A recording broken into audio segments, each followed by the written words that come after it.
En materia económica y social, este es el país, esta es la Colombia que deja el presidente Iván Duque.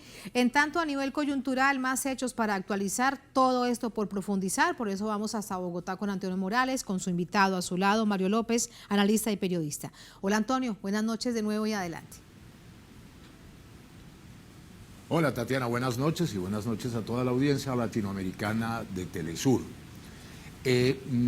Ha resultado súper interesante y puntual el tema de las encuestas en esta campaña electoral. Hay que entender cuál es el escenario de esas encuestas. ¿Quiénes las piden? ¿Quiénes las pagan? ¿Quiénes las contratan? ¿Quiénes ponen el dinero? Los grandes medios de comunicación. ¿A quién contratan? A 3, 4, 6 empresas que son habituales en la contratación del Estado también, ¿no es cierto? No solamente del sector privado, amigos entre sí.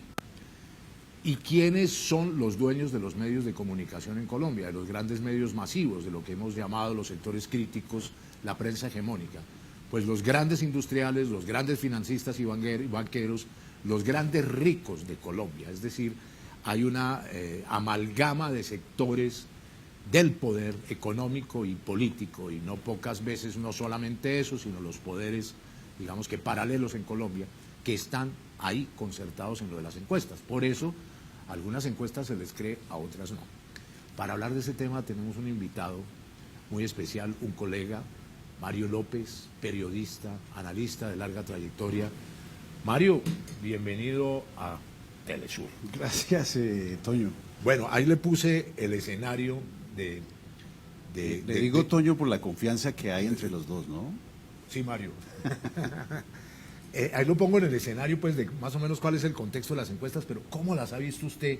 ¿Qué pasa con los que suben ahora, como Rodolfo Hernández, Federico Gutiérrez, que baja, Petro, que lo tratan de estabilizar, a veces sube, a veces baja, que supuestamente llegó a un techo? ¿Usted cómo analiza eso y la intencionalidad, sobre todo? Sí, infortunadamente en Colombia, usted lo sabe, Toño, las encuestas que debieran servir para medir la opinión terminan creando opinión y se convierten en verdaderos instrumentos utilizados por las campañas políticas. Son un insumo de movilidad electoral. Cambia un poco la calidad de las encuestas. Y como usted muy bien lo dice, en Colombia las encuestas están casadas con determinadas candidaturas, de las que aparecen registradas en el Consejo Nacional Electoral y que tienen ligazón con los medios masivos en Colombia, los medios tradicionales. Todas ellas tienen partido y tienen candidato. Aquí el único que no tiene encuestadoras y medios que les colaboren y les ayuden en la campaña es el candidato del Pacto Histórico. Y va de primero. Las mismas encuestas lo están mostrando. Reconocer. Bueno, pero ha ocurrido en los últimos 15 días un fenómeno que vale la pena comentarlo. Por favor. Íbamos que Petro iba adelante en las encuestas y luego Federico Gutiérrez y un poco lejos Rodolfo y Sergio Fajardo. Los otros prácticamente no registran. Y de pronto, sin estar programado, porque ya se acercaba la veda de las encuestas, aparecieron dos, contratadas por dos grupos económicos que a su vez son dueños de medios masivos. Estoy hablando de RCN y de Caracol Televisión, el Grupo Ardila Lule y el Grupo Santo Domingo. Que a su vez son propietarios de otros medios, no solamente... Sí, ellos son dueños de muchos medios. Bueno, esas encuestas contratadas a última hora se salieron de las tendencias habituales y mostraron a un Rodolfo empatando con Federico. Y eso creó un lío ante la opinión. ¿Por qué de la noche a la mañana Rodolfo Hernández, que más o menos aparecía en las encuestas con un registro entre un 10 y un 14%, se monta sobre el 20 y llega al 23%, y Federico se estanca y comienza a retroceder? La idea era buscarle un outsider para frenar el crecimiento de Petro, ante la imposibilidad de seguir subiendo a Federico. Pero en mi criterio, y este es el aporte que hago yo para el debate, sí, eso afectó fue a la misma derecha más que al mismo Petro, porque dividió a las fuerzas del bloque de Equipo Colombia, que concentra la totalidad de partidos que representan ideológicamente a la derecha. Y ya los electores de ese bloque no saben qué hacer, si mantenerse en la línea de apoyar a Fico o ir con el outsider, el señor Rodolfo Hernández. Algunos creen, perdóname Toño, algunos creen que que Rodolfo está afectando a Petro. Yo sí creo que le alcanza a morder en algunos estratos alguna intención de voto, pero al que le está haciendo un daño terrible, Rodolfo, es a mismo Fico Gutiérrez. Bueno, para allá iba. Hay una tradición dentro del uribismo que es incinerar, quemar a sus títeres, Sí. a sus marionetas que pone como filtros y como Fusibles. que estallan cuando las corrientes son muy fuertes. Así es. Lo hizo con Zuluaga, lo ha hecho con Duque, a quien finalmente le quitó el apoyo de alguna manera. ¿Usted cree que se dieron cuenta que la candidatura de Fico Gutiérrez no se consolidaba, ya había llegado a un techo, por cierto, muy bajo, y fue por eso que lo hicieron? Es decir, es tan deliberado, uno puede ser tan mal pensado en ese Mire, sentido. las fuerzas de la derecha en Colombia pasaron de 8 millones de votos en la elección de Congreso. ¿Sí?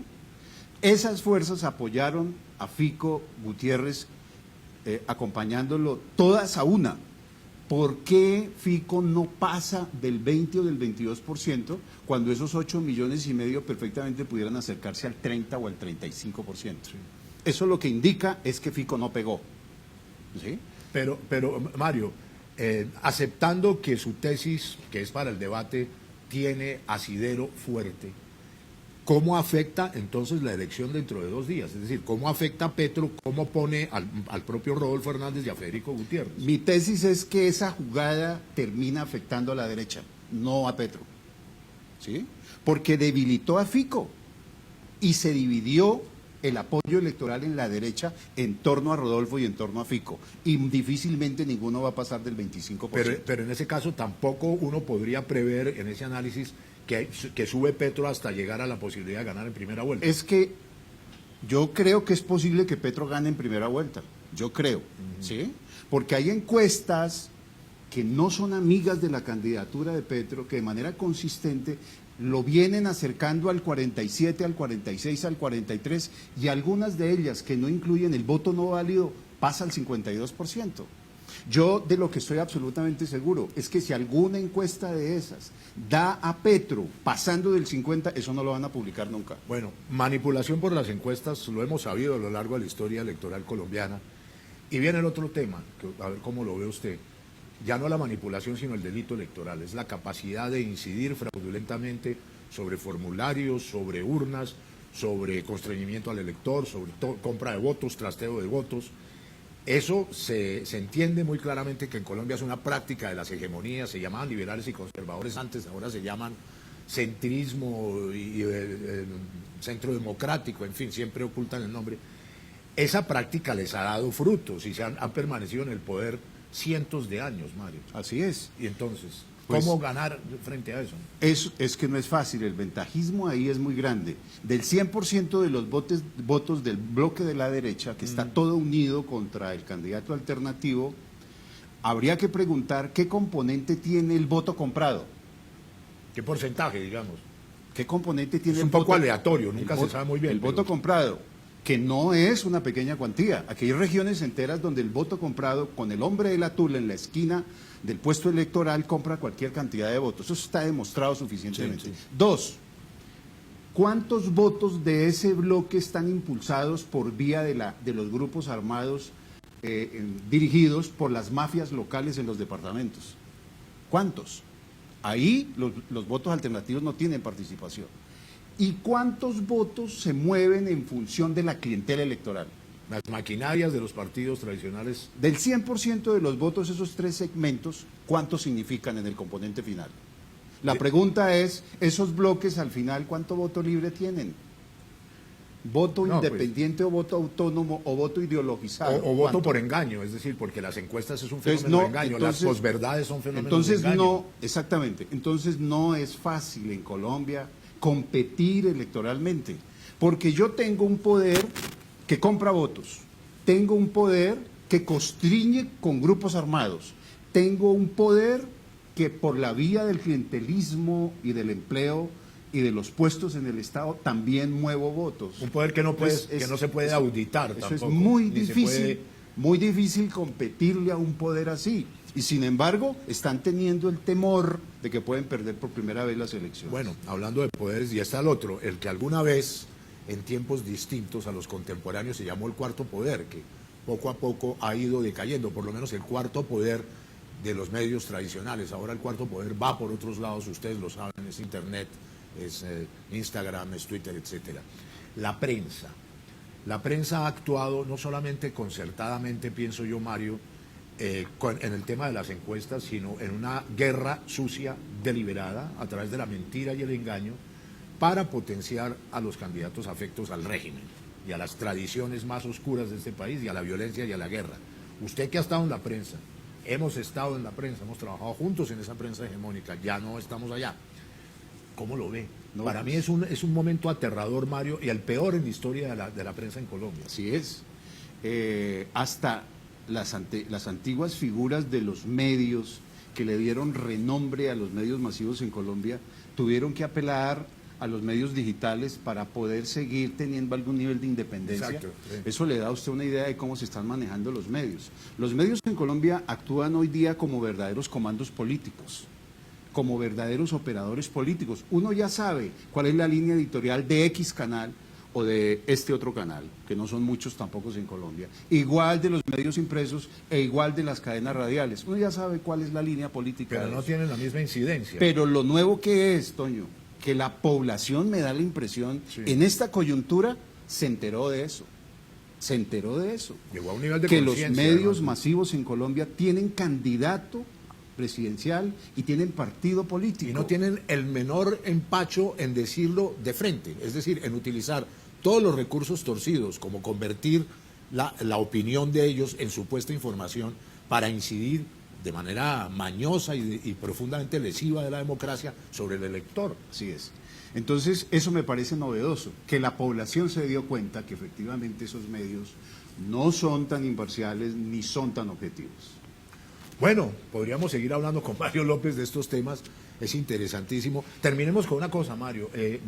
Yo sé que el pronóstico pues es baladí, no tiene mucho sentido hacerlo porque pues las urnas son las que definen, pero ¿usted cómo ve el futuro de Colombia? Yo termino sobre eso con lo siguiente. Sí. Ponme cuidado, para mantener la línea de lo anterior. Si Petro no gana en primera vuelta y pasa segunda vuelta con Fico, Gana. Petro gana.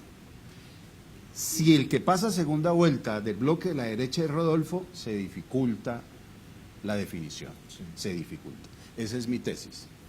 Si gana Fico, Rodolfo, Colombia va a continuar más o menos igual como la hemos visto en el periodo de Duque.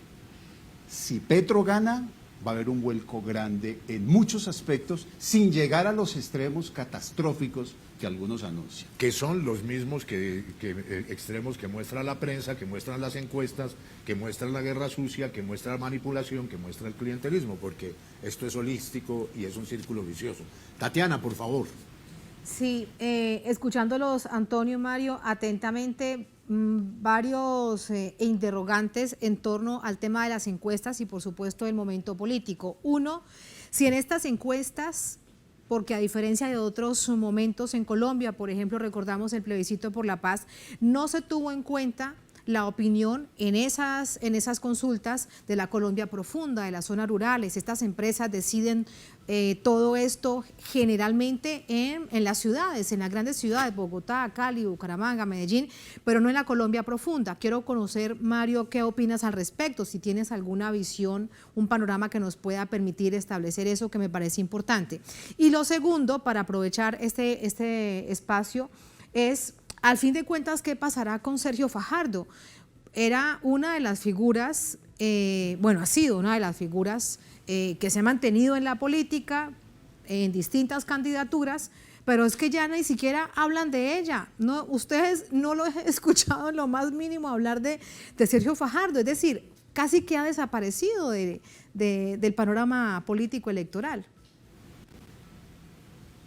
Pues está desdibujado en las encuestas, pero está también desdibujado en su participación, que es errática y errónea. Permanentemente en los mismos debates ha cometido todo tipo de errores y pienso yo, pues es una opinión personal, una profunda incapacidad de comunicar, un hombre que se llamaba comunicador. Para el tema de las encuestas, Mario, para ponértelo, déjame agregar solamente una cosita. Tatiana, una de las encuestas, no voy a mencionar la firma, le dio tanta importancia numérica en el sondeo a la zona cafetera de Colombia, que tú conoces, que tiene una población X, que a Bogotá. ¿Por qué? Porque en Bogotá, evidentemente, la mayoría son petristas. Es decir, los 3 millones o 4 millones de personas de la zona cafetera fueron auscultadas como si fueran los 10 millones de la población de Bogotá. Equipararon las dos cosas. Ahí está la trampa. Sí, yo no soy enemigo de las encuestas. No, porque No obstante, después de echar todo este discurso, de la manera como las encuestas en Colombia se han convertido en hacedores de opinión, en fábricas de opinión, yo no soy enemigo de las encuestas. Las encuestas como instrumento de medición son absolutamente válidas, científicamente verificables y matemáticamente tienen sentido y tienen lógica. El problema es que las encuestas son manipulables. Al mirar las costuras de la composición de las encuestas, estas deben de guardar proporcionalidad con el potencial electoral y con el nivel histórico de participación electoral. Ellas dividen a Colombia en 5 regiones. Luego toca aplicar encuestas o entrevistas en proporción al potencial y a la participación electoral de esas regiones. Pero si en alguna región donde mi candidato es fuerte y yo le quiero ayudar manipulando la encuesta, aplico un mayor número de encuestas y me da un resultado mayor. Entonces, al final, el resultado está viciado. ¿Ha ocurrido eso en Colombia? Sí, ha ocurrido. Se puede perfectamente verificar.